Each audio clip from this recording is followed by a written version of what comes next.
Hello everyone, in today's video I'll be making a game using one color. I know some of you may say that Game Boy games are using only one color, which is true, but that's besides the point. The challenge is to make a game that is playable and is made with one color, not including the background. Because if the background was the same color as the game itself, you wouldn't see anything in the game. So yeah, let's begin with the video.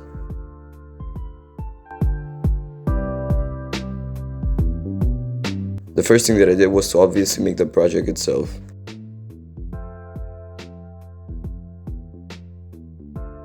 I started working on the basics.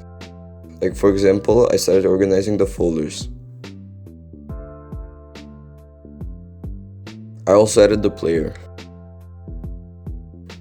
One thing that I forgot to mention is that the main color of the game will be red.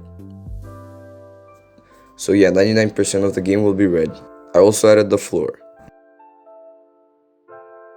After that, I started working on the movement. The movement of this game will be similar to Geometry Dash. The player will move on its own, but you will have to jump. Here's how the movement works. After I made the movement, I started working on the first obstacle of the game. The first obstacle will be similar to a spike, which means that if you touch it, you will be killed. And when the player dies, the level restarts. After I added the spike, I started working on the camera of the game. I made the camera follow the player, but when you jump, the camera will go higher, which means that it will be more dynamic and it will feel better. Here's how the camera works. After I finished the basics of the game, I started working on the levels. For the first level, I wanted to keep it basic. That's why I only added a couple of spikes. You can differentiate the things in the game by the size of them, because the colors are the same. That's the whole point of the challenge. For the second level, I did the same thing, but now the level is way longer.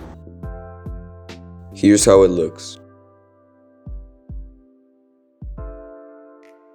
For the third and fourth level, I added a moving spike.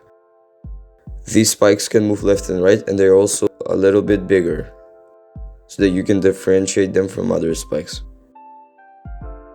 The fourth level is the same, but obviously a little bit longer.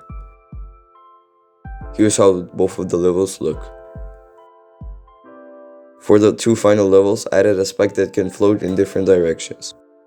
This spike is a little bit smaller. I've also added red particle effects so that the spike looks unique.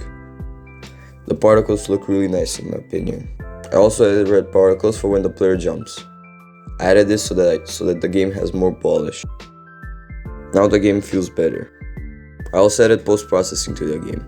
I added a bloom effect and vignette. Now the game looks and feels way better than before. The final thing that I want to mention is that the background of the game is black. That's the only thing that is in red. So yeah, that's pretty much everything that I've added to the game.